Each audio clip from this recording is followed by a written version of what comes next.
Paramount's global stock price shot up 50% in a trade following news that Warren Buffett's Berkshire Hathaway has been scooping up more than $2 billion worth of shares in the company in recent months.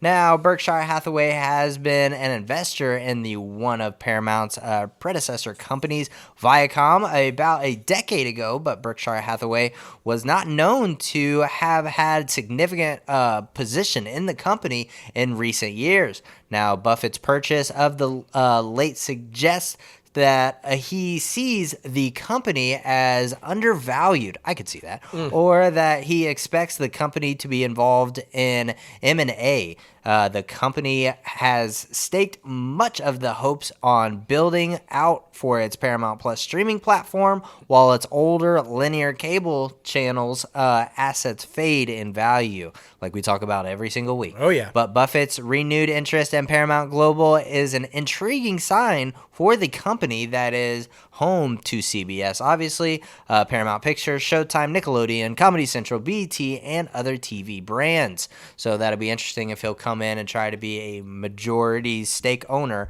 and try to, take a little bit of creative control. I mean, $2 billion worth of shares, he's definitely got a say now. Yeah. I agree with that, though. I think maybe there is a legitimate look that it is undervalued a little bit. And look, if he thinks there's some mergers and acquisitions coming, by all means, because everybody else is gobbling up stuff, why not Paramount? Exactly. Let's see what Paramount Global bottles up and buys. I mean, Stars. Maybe. We're talking about that a little later. I mean, are they going to eat up Stars? Who knows? One thing we do know, Paramount Pictures' Top Gun Maverick earned a huge $51.8 million on its opening day, $19.3 million of that in its Thursday night previews as it began landing in North American theaters. That's a new Memorial Day weekend record, by the way, outdoing the $51.2 million opening day of 2010's Iron Man 2, and Paramount's best preview showing as well. Now, the film is easily headed for the biggest opening of Tom Cruise's career, which, in case you're like me and had no idea, he's never had a film open above $100 million. What? Fucking Tom Cruise? Really? But apparently that's true. Look, here it is. It's going to easily, like I said, be his biggest opening for his career. It's currently playing on 4,735 locations, which is the widest theatrical release in domestic box office history. Top Gun Maverick is now projected to earn $150 million over the holiday weekend. The release of the long-awaited sequel to the iconic 1986 movie is poised to be a defining moment for the box office this weekend and its recovery, which so far has been largely fueled by superhero movies. And I think Paramount was out to prove you don't have to be a superhero movie to have a blockbuster opening weekend, and I think they're going to prove the point this weekend. Yeah, and I mean, everybody should get out to your theaters and see it because, I mean, I think it's a perfect movie. I didn't see anything wrong with it, to be honest. It was so entertaining, flowed so well. So get out to your theaters and see it this Memorial Day weekend. And so touching. One of my favorite moments is how respectful they are to Iceman himself, Val Kilmer. So you don't want to miss it just for that. Exactly. Completely agree. And on the heels of Top Gun Maverick, another Tom Cruise action-based franchise is back in action. Oh, yeah. With the first trailer of Mission Impossible Dead Reckoning Part 1. The film is the 7th entry in the spy thriller franchise, which stars Cruise, obviously, as Ethan Hunt, a special agent of the Impossible Missions Force, IMF. Now, the trailer shows the return of several Mission Impossible series cast members, including franchise stalwart Ving Rhames. More recent additions Simon Pegg, obviously Rebecca Ferguson, and Fallout star Vanessa Kirby. Yes. In addition, to the trailer shows the return of Henry Czerny, who appeared in the original back in 1996. I was maybe not even born yet. Mission Impossible as IMF director Eugene Kittredge, showing a tense meeting between him and Cruise's Hunt. Although the trailer doesn't reveal much about the plot of the film, it provides a first look of several new characters to this franchise, including Haley Atwell as a new character named Grace, and Izzy Morales was in the films as the film's primary villain. Mission Impossible: The Dead Reckoning Part 1 will be released in theaters on July 14th of 2023. You can now watch the full trailer on YouTube. Yes, and I'm excited about Haley Atwell. I mean, who doesn't want to see Agent Carter kicking some more ass, right? Exactly. Of course, she's not Agent Carter, but you know what I mean. Look, the shooting, like, we have so many thoughts on that, but we're not going to get into all that and discuss it. But we can say it's had, you just heard it up in our Disney news about, you know, the warning on Obi-Wan. It's had so much impact on the entertainment industry in everybody. CBS pulled the season 4 finale of FBI in light of the shooting in Texas. The episode was pulled due to the fact that the storyline in the finale actually was about a school shooting. Wisely so pulling it. A repeat of FBI aired in the finale's place, and a new air date for the finale has yet to be determined. Well done. Yeah. Well done for yanking that. I think it was the right move. And hey, when it's time, and we'll see it. Completely agree. That's what I'm so sad about. The Good Fight showrunners Robert and Michelle King will bring a 13-year journey with Christian Berzansky's Diane Lockhart to a close, with season 6 premieres September 8th on Paramount Plus. They have confirmed that the upcoming season will be its last. The Kings say that the decision to call it a wrap with a final 10-episode season was a matter of not wanting to overstay their welcome and to take The Good Fight out on a high note, which makes sense. The series debuted in February of 2017 as a spinoff of the Emmy-winning CBS legal drama The Good Wife, which ran from 2009 to 2016. So I would much rather them go out on a high note than them be kind of like Grays right now, where you're just like, will this thing ever end? Oh my God. Okay, I'm just going to say this, though. In last season, there was an attempt to get Good Wife star Juliana Margulies to have a guest starring spot on the show, and apparently they disrespected her by offering her guest starring money when she was the star of The Good Wife and significant character to which this spinoff is built around. Yeah. She wanted to be treated that way and be given a significant more amount of money. I'm hoping that the uppers at Paramount will realize that, give her the money that she wants, and if you're going to go out on a high note and do it right, have Juliana Margulies make an appearance this season. That's all I'm saying. It would be right. Just my opinion. Former Empire actor, Jussie Smollett's directing debut apparently has finally found a home. Where? BET Plus has apparently picked up B-Boy Blues, which will debut on the streamer on June 9th in time for Pride Month. Now, B-Boy Blues reps the first project for Smollett since being found guilty of making false reports about what he alleged to be a hate crime. He was later, of course, sentenced to 30 months of felony probation, including 150 days in jail, and ordered to pay a fine for making those false reports to police, following his report that he was the victim of the hate crime all the way back in January of 2019. I mean, okay.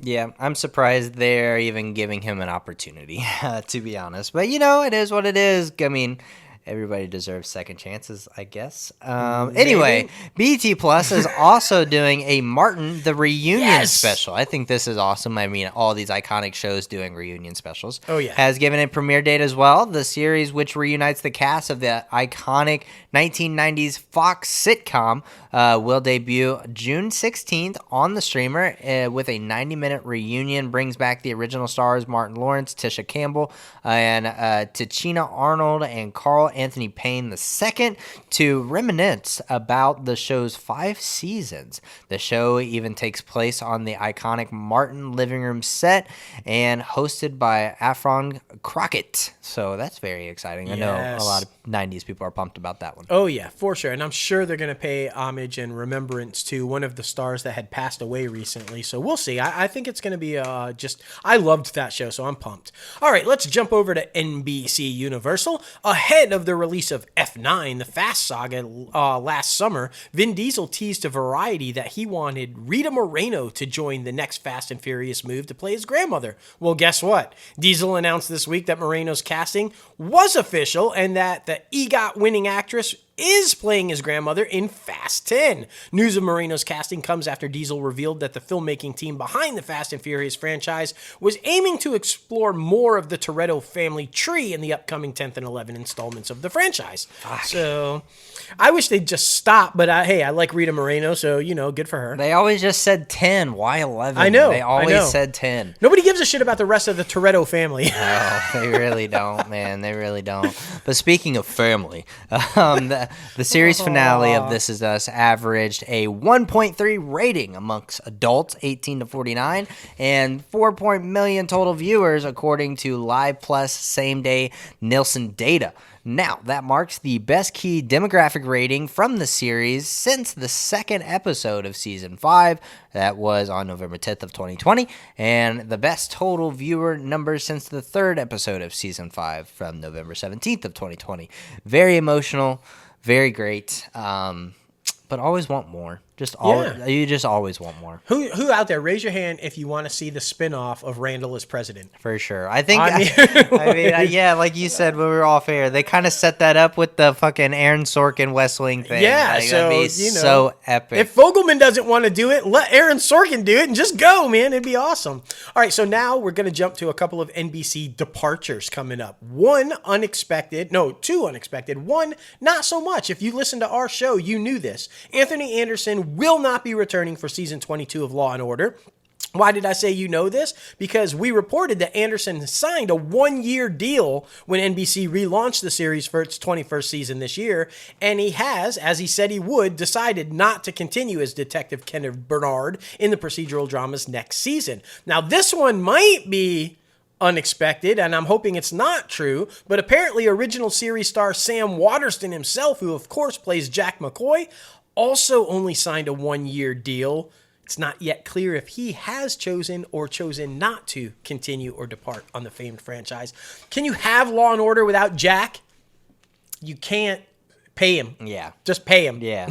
I mean, the numbers got to be right. And I honestly got to say, I don't blame these guys for not wanting to go past a year because Law and Order is a hardcore franchise to get committed to because it'll be 20 years later and you're still playing the same fucking person. Look, much respect to him because he had 1 year left on his contract. Remember, they abruptly canceled it way back. He had 1 year left on his existing contract and he obligated that. Huge kudos to that because he didn't have to. Yeah, exactly.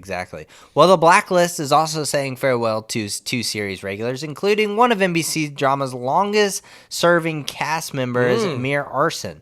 Now, the actor who portrayed Aram Mortabi in the past 9 seasons is leaving as he's preparing to make his Broadway debut this summer in the starring role of Amir in The Kite Runner. Also departing is Laura Son, who has portrayed the FBI agent Alina Park for the last 3 seasons. Both characters' exits were revealed at the end of this week's season 9 finale. So there that is. I'm shocked that this show is still on after the daughter left.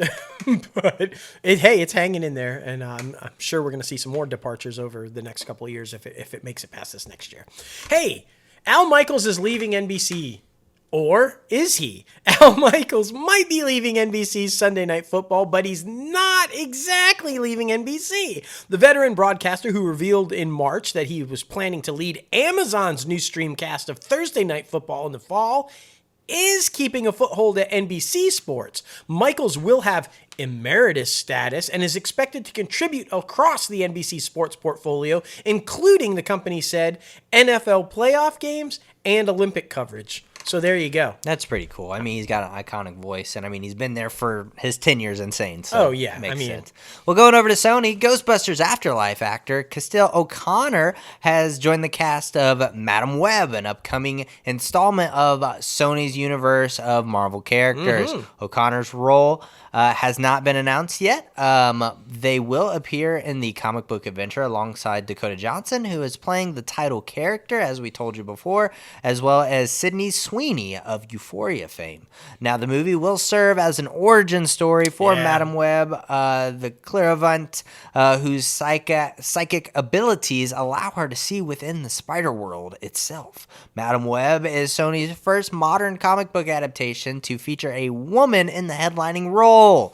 Now, finally, in the Marvel Comics, Madame Web is a paralyzed elderly woman with a myasthenia gravis and chronic autoimmune disorder, requiring her to connect to life support system resembling a spider web. Her supernatural abilities prove to be greatly beneficial to Spider-Man and his fellow allies. Like Spider-Woman, given her condition, though, she has never battled villains herself. So we'll see. Will we see different cameos from different characters? I would bet they're setting this one up for her to be in Spider-Woman. We know Olivia Wilde is working on a Spider-Woman film, so I'm guessing that's where that's headed. More Sony video games are apparently in line for the TV treatment, as Sony's Pictures Entertainment CEO Tony Vicuera revealed in an investor briefing this week that popular PlayStation titles Horizon Zero Dawn and Gran Turismo are the latest games going Hollywood. The Horizon Zero Dawn series, based on the popular video games where robotic dinosaurs roam a post-apocalyptic America, is in early development at Netflix, while Gran Turismo, a racing series, hasn't landed a distributor yet and is also in early development. In addition to those, the new project, Sony confirmed that the God of War series has landed at Amazon Prime Video. So there you go. If you like video game adaptations, you got a shitload coming. That makes sense. Well, Lionsgate came in below Wall Street's expectations its first 3 months of the year, but its TV production division again had stellar results, and its Starz streaming business kept that going. Now, the company's previously announced that it would look into spinning off or selling Starz, the premium cable network and streamer it acquired back in 2016 as part of a reducing debt. Now, among the suitors are Roku and Apollo Group, which have teamed on a bid to acquire the minority stake in Starz. Now, CEO John Felthenheimer said Lionsgate is aiming to announce its plan for Starz by the end of the summer, and that the company expects a transition could close as early as the first quarter of the calendar year of 2023. Now, Felthenheimer also said the expectations that Lionsgate will retain some ownership stake in Starz, so they don't want to give it all away, just a little bit, kind of. Maybe. Majority. Paramount? Is that what Warren Buffett's looking at? We don't know. All right, let's go to Netflix. And now this is a serious story, guys, and we want to just kind of, we always like to have a little fun and everything, but this is not a joking matter, and we wanted to tell you. Bridgerton actress Ruby Barker, in case you missed it, is speaking about her own mental health, including a recent hospitalization, to help encourage others to more carefully consider their mental health and get support when they need it. In a more than 5-minute video shared on her Instagram account this week, the actress shared that she was about to be discharged from a mental health facility and was planning to take some time away. Now, while opening up about both her condition and treatment, Barker also pointed out how in mental health discourse, catchphrases and buzzwords can be used to encourage people to consider their own care, but that people who are facing mental health issues in the moment ultimately need more than that to address what's happening to them. Kudos to her for coming forward and revealing that. I think that a lot of people always feel, especially with mental health, that they're somehow going through it alone. And so when you can see that there are other people out there, especially people of significant nature like her, are going through that too, I think it's always helpful. And thank you for sharing that. And guys, mental health, man, it's so important. Mental health, it's so important. It's a real thing, man. It's a real thing. Well, J.K. Simmons, Jackie Earle Haley, and Odwell Mann, Jessica DeGuao, and our friend and previous ITCAFpodcast guest, Alice Lee, have signed on to star alongside Mark Wahlberg and Halle Berry in the Netflix thriller Our Man from Jersey. Ooh, yeah. Now, this film centers on Mike, who's played by Mark, a down-to-earth construction worker from Jersey, who is quickly thrust into the world of super spies. a secret agent, when a high school ex-girlfriend, Roxanne, played by Barry, recruits him on a high-stakes U.S. intelligence mission. Oh. Now, that sounds exactly like a Netflix movie. It does. It does. But Mark Wahlberg is awesome. Halle Berry is awesome, and so I think it's going to be good. And congrats. J.K. Simmons, anytime you add J.K. Simmons, it's going to be good. And yay, congrats, Alice. We're so pumped for you.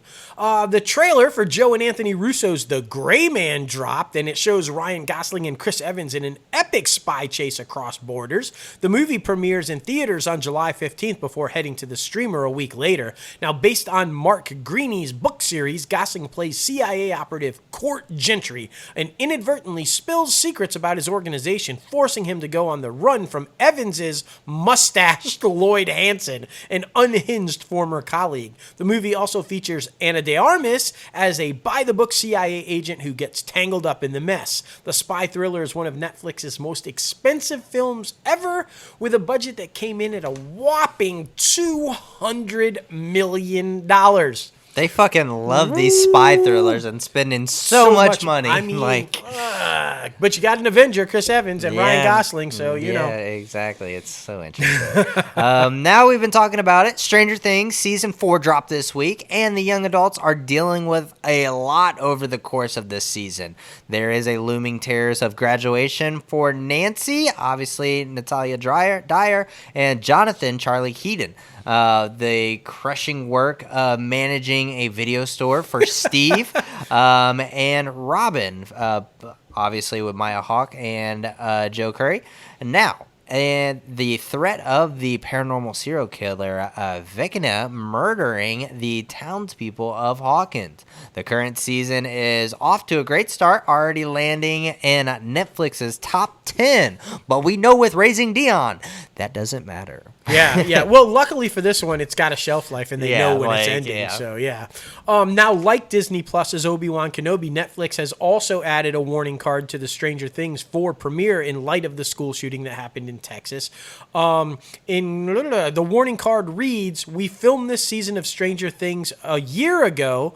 Prior to that, the warning appears before the prior season recap that autoplays at the beginning of Stranger Things 4, Episode 1, for viewers only in the U.S. Additionally, Netflix has also edited the description for the premiere to include the note, "Warning, contains graphic violence involving children," and added disturbing images to the show rating advisories. Makes sense. It just makes sense. The time we live in, which is fucking sad. Now, happy stuff. That 90s show, the spinoff of That 70s Show at Netflix, is bringing back the one and only Hey Man, Tommy Chong as Leo. Chong is the latest original series cast member to return for the new show, and it was previously announced that Kurtwood Smith and Deborah Jo Rupp will also star in the new series as Red and Kitty Foreman, Topher Grace, Laura Pipron, Ashton Kutcher, Mila Kunis, and Wilmer Valderrama are all set to make their guest appearances. I'm so excited for this thing. Hell yeah, me too. I was a huge fan of That 70s Show. I'm going to be a huge fan of this one too, no doubt about it. Now, if you've been following Con, however you want to pronounce it, whichever it's all one. up to you. It is. Not a lot of big news coming out of there, not a lot of big sales. Normally you hear all about these things, but there was some good news for Netflix, which is apparently wrapping up a deal for Pain Hustlers, a conspiracy film from David Yates that is set to star Emily Blunt. The Pact, which is for global rights to the package, is said to be in the $50 million range. The sale is the biggest one so far out of the festival, where deal making has been, as I said, slow going. The movie's official logline reads, "Dreaming of a better life for her and her young daughter, Liza Drake, played by Blunt, a high school dropout, lands a job with a failing pharmaceutical startup in a yellowing strip mall in Central Florida. Now, Liza's charm, guts, and drive catapult the company and her into the high life, where she soon finds herself at the center of a criminal conspiracy with deadly consequences." Oh, That sounds interesting. that does sound interesting. But yeah, I mean, I haven't heard a lot of things about it either. So No. it's going to be interesting, guys. So we'll keep you posted on if anything happens with any of those projects. That's right. Heading over to Amazon. Amazon has picked up a sci-fi animated comedy, The Hospital, for 2 seasons, because they give people traction time. This series was originally reported as being in development at the streamer in early 2020.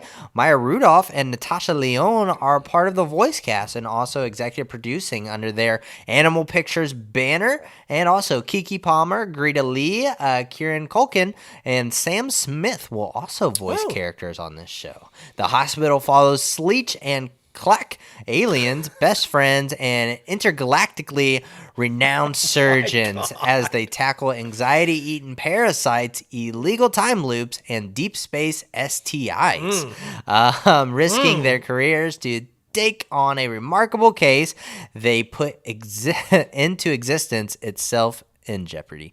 So there's that. That sounds very funny. That does sound like it's going to be interesting. I mean, who doesn't want to see alien doctors risking their lives to do things? Now, this is jumping. We're jumping to Apple now. And remember, I said Apple narrowly lost out to Warner Brothers in that J.J. Abrams race. And we know Zaslav might be pissing J.J. off. And so this story is extremely and potentially important. A Speed Racer live action series is in the works at Apple with J.J. Abrams on board as an executive producer. Now, Apple has given the project, which has been in the works for a considerable amount of time, which apparently they don't care if it's taking that long. They've given it a series order. Ron Fitzgerald and Harim Martinez are attached to write and executive produce in addition to serving as co-showrunners. Abrams will executive produce under his Bad Robot banner. Now, Speed Racer, if you're not a fan of the old cartoon, and if not, why? Speed Racer follows the adventures of auto racer Speed, obviously, and his souped-up car, the Mach 5. His team consists of his father and car builder, Pops Racer, his little brother, Sprittle, and his pet chimpanzee, Chim Chim, and Speed's girlfriend, of course, Trixie. Now, Speed also frequently crosses paths with the mysterious Racer X, who, if you know and you watch the show, is secretly Speed's older brother, Rex Racer. Yeah! So exciting. I love that. Some say that was one of the first animes, so I'm excited for this one. Yeah, it's going to be cool. Pumped, they tried a live-action film a while back with that, remember? Wasn't so successful, but, Yeah, with old boy from Lords of Dogtown and, Into the Wild and shit, so... Yeah, that one. That is our industry news, guys. It was freaking epic. So much good stuff happening in Hollywood.